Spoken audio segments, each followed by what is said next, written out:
A very good morning, student. So, again we continue our chapter number 5, that is Principles of Inheritance and Variation.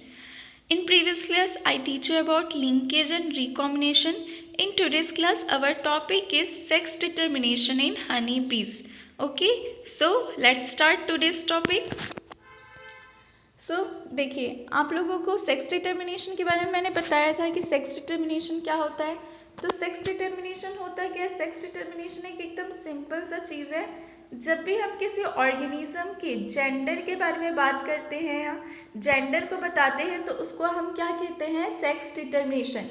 मतलब किसी भी organism के gender को decide करना या उसको डिटरमाइन करना, चाहे वो कोई भी ऑर्गेनिज्म हो, चाहे वो माइक्रो ऑर्गेनिज्म हो या प्लांट हो या एनिमल। तो देखिए माइक्रो ऑर्गेनिजम्स में तो ऐसा होता नहीं है, ठीक है ना, क्योंकि माइक्रो ऑर्गेनिज्म नॉर्मली कैसे होते हैं? यूनिसेलुलर ऑर्गेनिज्म होते हैं। ओके, तो उनमें जो रिप्रोडक्शन की प्रोसेस होती है उसको हम एज अ सेल डिवीजन भी ले सकते हैं। लाइक अमीबा का जब आप एग्जांपल लोगे तो अमीबा में कैसे होता है सेल डिवीजन?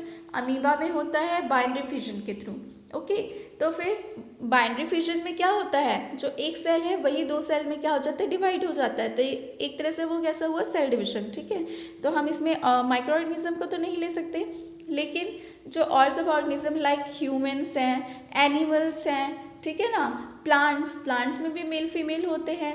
हाँ, बहुत से बाइसेक्सुअल भी होते हैं। ओके, तो इस तरह से जब इन सब चीज़ों का जेंडर डिसाइड होता है कि कौन मेल है कौन फीमेल है, ये मेल हुआ तो कैसे हुआ, फीमेल हुई तो कैसे हुई, तो ये सब चीज़ों को हम क्या कहते हैं? सेक्स डिटर्मिनेशन कहते हैं। ओके, तो आज के टॉपिक में हम देखो, इससे पहले मैंने आपको सेक्स डिटर्मिनेशन पढ़ाया, ह्यूमन बींग्स में पढ़ाया है। उसके अलावा हमने किस में पढ़ा है? ग्रास हॉपर में पढ़ा है, बर्ड्स में पढ़ा है ना। बर्ड्स में क्या डिफरेंट चीज़ हमको देखने के लिए मिली थी कि बर्ड्स के केस में क्या होता है? सेक्स को डिटरमाइन कौन करती है? फीमेल बर्ड करती है।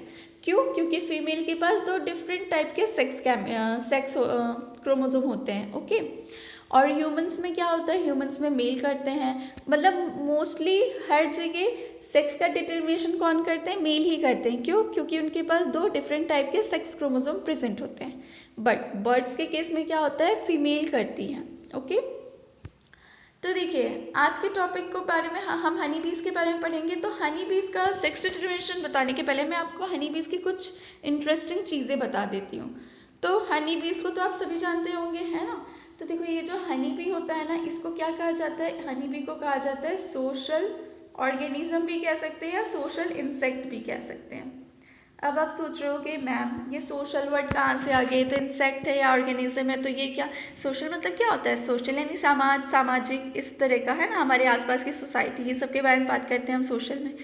तो देखिए ये जो बीज होते हैं ना, ये जो बीज होते हैं इनको सोशल एनिमल क्यों कहा गया है? क्योंकि आप कभी भी बीज का जो हाइव होता है, बीज का जो हम क्या कहते हैं, जो प्लांट पेड़ में वो क्या बनाते हैं? अपना छत्ता बनाते हैं, अपना घर बनाते हैं, उसको क्या कहा जाता है? उसको कहा जाता है हाइव। ओके, तो ये जो बी का जो हाइव होता है, आपको कभी भी ऐसा दिखता है कि एक सिंगल बी जो है वो अपना एक हाइव बना के रखी है? ऐसा होता है क्या? नहीं। जब भी हम उनके हाइव की तरफ देखते हैं तो वहाँ पे हमको बहुत सारे बीज दिखते हैं, है ना। 200 होंगे, 300 होंगे, 500 भी हो सकते हैं, लेकिन सिंगल हनी बी हमको हाइव में कभी नहीं दिखेगी, ठीक है ना, क्योंकि बहुत सारी बीज मिलकर अपना हाइव बनाते हैं। हाइव बनाने के अलावा वो क्या करती है? उस हाइव में, मतलब उसको हम उनका घर भी कह सकते हैं ना, तो उस घर में उनका जो वर्क होता है वो डिस्ट्रीब्यूट होता है। लाइक कुछ हनी बी जो है वो क्या करेंगी? नर्सिंग का काम करेंगी। तो ये नर्सिंग का काम क्यों करती हैं भाई? देखो अब हाइव है, इतना बड़ा सा उन लोग का घर है, उसमें कुछ न्यू छोटे छोटे हनी बीज भी होंगे, है ना, तो उनको नर्सिंग की ज़रूरत है। उसके अलावा कोई हनी बी जो बाहर गई होगी फूड लेने के लिए, उसको कुछ डैमेज हुआ होगा तो उसका मरम्मत करते होंगे, ठीक है। दूसरे कुछ जो होंगी वो कैसे करती होंगी? वो फूड प्रिपेयर करने का काम करती होंगी। तो देखो अब इन लोग कोई खाना बनाते तो है नहीं, इनके पास कोई गैस या किचन वगैरह तो है नहीं, है ना, लेकिन ये फूड प्रिपेयर कैसे करते हैं? ये या तो बाहर जाके फूड लेके आते हैं, है ना, बाहर पे जो पॉलिन ग्रेन्स है, प्लांट का जूस है ना, वहाँ से जो भी है ये लोग क्या करते हैं? लेके आते हैं नेक्टर वगैरह को। तो वो क्या करें? वो अपना फूड प्रिपेयर का काम करे हैं। उसके अलावा कुछ हनी बीज जो है वो क्या करी है? डिफेंस का काम करनी है। डिफेंस का काम कैसे करी है? वो अपने हाइव को प्रोटेक्ट करके रख रही है दूसरे अदर ऑर्गेनिज्म से। ठीक है ना। तो इस तरह से और भी बहुत से वर्क रहते हैं, ठीक है। आपको उनके वर्क के बारे में स्टडी नहीं करना है, बस अभी आपको ये जानना है कि हनी बी को हम सोशल ऑर्गेनिज्म क्यों कहते हैं। तो देखिए, हनी बीज जो है वो कितने अच्छे से एक साथ मिलजुल के काम करती है। उनके अंदर कोई कंपटीशन नहीं होता है कि नहीं तुम मेरे साथ नहीं रहोगे मैं इधर रहूँगी, इस तरह का उन लोगों में नहीं रहता है। वो लोग मिल के बहुत अच्छे से और अपना अपना वर्क जो है डिसाइड करके उस वर्क को करती हैं। ओके, तो इस तरह से हनी बीज में बहुत सारी वर्किंग होती है, लाइक नर्सिंग है, डिफेंस है, फूड का काम है, और भी कुछ जो होती हैं वो क्या बनाती है, हनी बनाने का काम करती हैं। ओके, तो इस तरीके का क्या होता है, उन लोगों का वर्क होता है। अब देखिए, अब एक और चीज़, ये जो हनी बीज होती हैं ना, इनको 3 ग्रुप में क्लासिफाई किया गया है, मतलब 3 टाइप की बीज होती हैं। ओके, तो वो 3 टाइप की क्या क्या होती हैं, तो देखिए, एक होती है क्वीन। क्वीन के बारे में तो आपने सुना होगा, रानी मधुमक्खी हम कहते हैं। दूसरी होती है क्या, वर्कर बी, ठीक है। वर्कर बी किसको कहेंगे, जो अभी मैंने इतने सारे आपको वर्क बताए कि कुछ बीज ये काम करेंगे कुछ वो काम करेंगे, तो वो वर्कर बीज ये सब काम करती हैं, ठीक है। उन्हीं में ये सब वर्क जो होते हैं क्या होते हैं, डिस्ट्रीब्यूटेड होते हैं। देन एक होता है ड्रोन, ठीक है। ये बेचारा शांत सा रहता है, ये कोई काम धाम नहीं करता है, ठीक है ना। इसका भी कुछ एक ही काम है इसके लाइफ में, वो मैं बता दूंगी आपको। तो देखिए, हनी बी जो होती है 3 ग्रुप में क्लासीफाई होते हैं। एक होती है क्वीन हनी बी, एक होती है वर्कर बीज और एक होती है ड्रोन बी, ठीक है। तो देखिए, क्वीन जो होती है वो क्या होती है, हर एक हाइव की, मतलब एक एक जो पार्टिकुलर छत्ते की हम बात कर रहे हैं, तो वो एक एक हाइव की एक ही क्वीन होती है, ठीक है। एक सिंगल क्वीन होती है, वो साइज़ में भी थोड़ी बड़ी होती है। वो साइज़ में क्यों बड़ी होती है वो भी मैं बताऊंगी, ठीक है ना। तो देखो, पूरे एक छत्ते की एक क्वीन हनी बी होती है, और ये जो क्वीन होती है कैसे बनती है, ये जो वर्कर बीज है ना, इन्हीं वर्कर बीज में से एक क्वीन हनी बी बनती है, ठीक है ना। अब वो कैसे वर्कर बी में से एक क्वीन हनी बी बनी, उसका साइज़ भी थोड़ा बड़ा है और सब बीज के अकॉर्डिंग। तो देखो, ये जो क्वीन, जिसको भी क्वीन बनाना होता है ना, उसको एक अलग टाइप का फीडिंग करने के लिए फूड दिया जाता है, ठीक है। तो वो अलग सा जो फीड करने के लिए फूड दिया जाता है, उसको हम क्या कहते हैं, उसको हम कहते हैं रॉयल जेली। ओके, उसको हम क्या कहें, रॉयल जेली। तो जो क्वीन हनी बी होती है ना, देखो नाम ही कितना रॉयल है ना। है तो वो जेली, लेकिन उसको क्या बोलती है, रॉयल जेली। क्यों, क्योंकि उसमें कौन फिट करी है, उसमें क्वीन फिट करी है, ठीक है। तो ये जो क्वीन हनी बी है, ये किस में फिट करती है, रॉयल जेली में फिट करती है। ओके, तो ये रॉयल जेली के बारे में तो आपको पता चल गया है ना, कि जो क्वीन हनी बी होती है वो क्या करती है, वो एक अलग टाइप के रॉयल जेली पे फीड करती है, उसको खाती है, जिसकी वजह से उसका साइज़ और सब बीज से, चाहे वो ड्रोन हो चाहे वर्कर बीज हो, उनसे क्या हो जाता है, थोड़ा लार्ज हो जाता है, ठीक है। और वो क्या कहलाती है, क्वीन हनी बी कहलाती है। तो ये तो हो गई क्वीन हनी बी के बारे में बातें। वर्कर बीज मैंने बताया, वर्कर बीज हम किसको कहते हैं, जो हाइव में रह के सारे काम करती हैं, जो डिफरेंट डिफरेंट वर्क्स हैं उनको परफॉर्म करती हैं, ठीक है। तो उसको हम क्या कहते हैं, वर्कर बीज कहते हैं। और ये जो ड्रोन होता है, ड्रोन हम किसको कहते हैं, ड्रोन जो होता है वो मेल हनी बी होता है। देखिए, ये क्वीन और वर्कर जो होती हैं कैसे होती हैं, फीमेल हनी बीज होती हैं, ठीक है ना। लेकिन ये जो सिंगल सा ड्रोन होता है वो क्या होता है, वो मेल होता है, ठीक है। क्वीन और वर्कर हमेशा याद रखेंगे फीमेल हनी बीज है, और ड्रोन जो है वो क्या है, मेल हनी बी है। ओके, तो देखिए, अब इन लोगों के बारे में एक और बात जो बच गई, उसके बाद हम बुक का रीड करके पढ़ेंगे, ठीक है ना। तो देखिए, मैं क्या बता रही थी, जैसे सबसे पहले क्वीन के बारे में बात करते हैं। तो क्वीन के बारे में मैंने आपको क्या क्या बताया, कि जो क्वीन होती है ये एक अलग टाइप के जेली में फीड करती है, जिसको हम कहते हैं रॉयल जेली। और उस जेली में फीड करने के कारण इसका जो साइज़ होता है वो और सब बीज से क्या हो जाता है, थोड़ा लार्ज हो जाता है। ओके, तो एक हाइव की एक ही क्वीन होगी। तो देखो, ये क्वीन हो गई। फिर वर्कर के बारे में मैंने क्या बताया, वर्कर हनी बी वो हनी बीज हैं जो कि हाइव में रह के बहुत सारे वर्क को परफॉर्म करती हैं, ठीक है। उसके बाद थर्ड आ जाता है हमारा ड्रोन। तो ड्रोन के बारे में मैंने आपको बताया, ड्रोन जो होता है वो क्या होता है, मेल होता है। तो देखो, ड्रोन का कोई काम नहीं होता है पूरे उसके लाइफ में, ड्रोन बस एक ही काम करता है, जो ड्रोन होता है ना, वो सिर्फ स्पर्म डोनेट करने का काम करता है, ठीक है। और देखो, ये जो क्वीन और ड्रोन है, इन्हीं के बीच में क्या होगा, रिप्रोडक्शन की प्रोसेस होगी, और ड्रोन जो है वो क्या करेगा, क्वीन को अपना स्पर्म डोनेट कर देगा, और आफ्टर फर्टिलाइजेशन ड्रोन जो है वो ख़त्म हो जाता है, डाई हो जाता है। ओके, तो ये चीज़ आपको याद रखनी है। अब देखो, अब इनके जो किस एग से ये लोग बन रहे हैं उसको देखते हैं। तो देखो, जो क्वीन और वर्कर बीज होती है ना, क्वीन और वर्कर बीज जो होती हैं, ये कौन से एग से बनती हैं, ये बनती हैं फर्टिलाइज्ड एग से। अब आप सोचो कि मैडम ये फर्टिलाइज्ड और अनफर्टिलाइज्ड एग का क्या है? जो भी बीज बनेंगी वो तो किससे बनेंगी? वो फर्टिलाइज्ड एग से ही बनेंगी। तो देखिए बेटा, ऐसा नहीं होता है।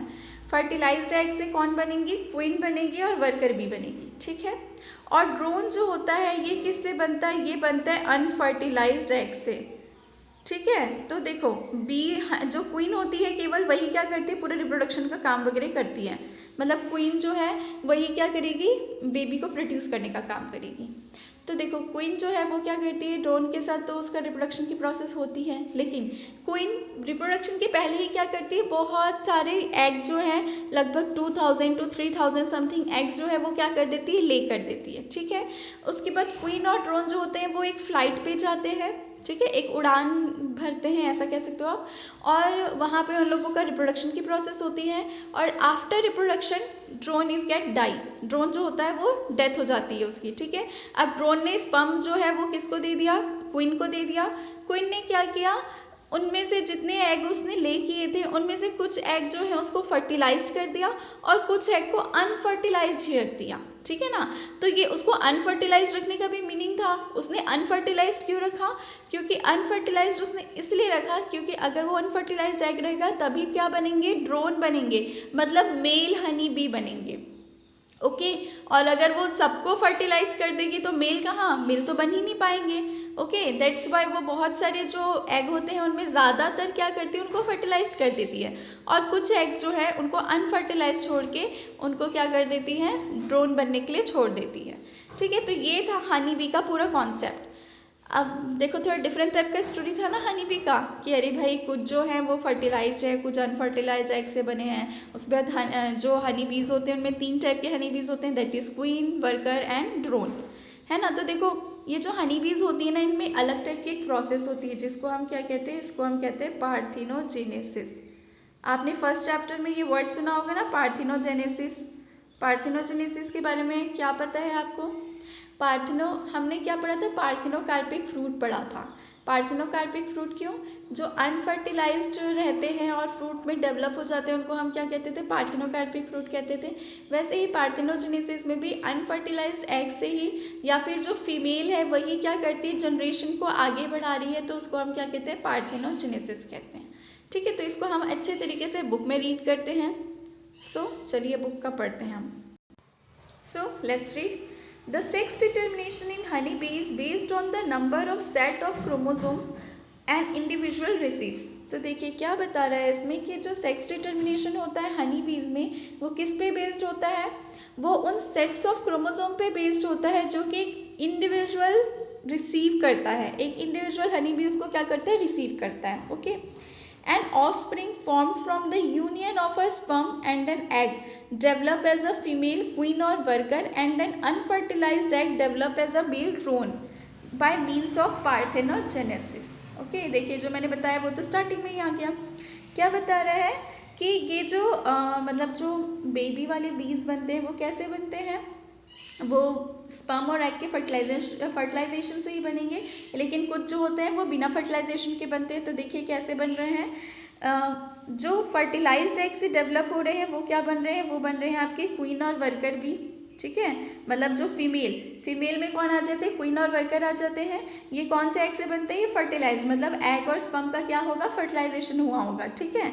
और कुछ जो हनी बीज होते हैं वो कैसे बनते हैं? वो बनते हैं अनफर्टिलाइज्ड एग से, ठीक है। और वो क्या बनते हैं? वो ड्रोन बन जाते हैं, ठीक है। अनफर्टिलाइज्ड एग से बन रहे हैं और वो क्या बन जाते हैं? ड्रोन बन जाते हैं। इसको मैंने थोड़ा इनलार्ज कर दिया ताकि आपको देखने में आसानी हो, ठीक है। तो देखिए यहाँ पे वही चीज़ें लिखी हैं कि जो फीमेल है उसको हम क्या कहते हैं? क्वीन और वर्कर भी कहते हैं। और वो कैसे बनी होती है? वो स्पर्म और एग के फर्टिलाइजेशन से बनी होती हैं। अनफर्टिलाइज्ड एग से जो डेवलप होते हैं उसको हम क्या कहते हैं? मेल कहते हैं। और उनका हनी बीज के केस में क्या नाम है? ड्रोन नाम है, ओके। अब देखो ये जो ड्रोन होते हैं ये कैसे बनते हैं? ये पार्थिनोजेनेसिस की प्रोसेस से बनते हैं। क्यों हम कह रहे हैं कि पार्थिनोजेनेसिस की प्रोसेस से बन रहे हैं? क्योंकि ये अनफर्टिलाइज्ड एग से बने हैं कि नहीं? क्वीन ने तो 2 तरीके के एग रिलीज करे, मतलब क्वीन तो एक ही तरीके का एग रिलीज करी है, उसने सारे एग जो है वो अनफर्टिलाइज्ड रिलीज करी, ठीक है ना। बट उनमें से कुछ एग को उसने क्या कर दिया, फर्टिलाइज कर दिया स्पर्म डाल के, और कुछ जो है वो कैसे हो गए, अनफर्टिलाइज्ड।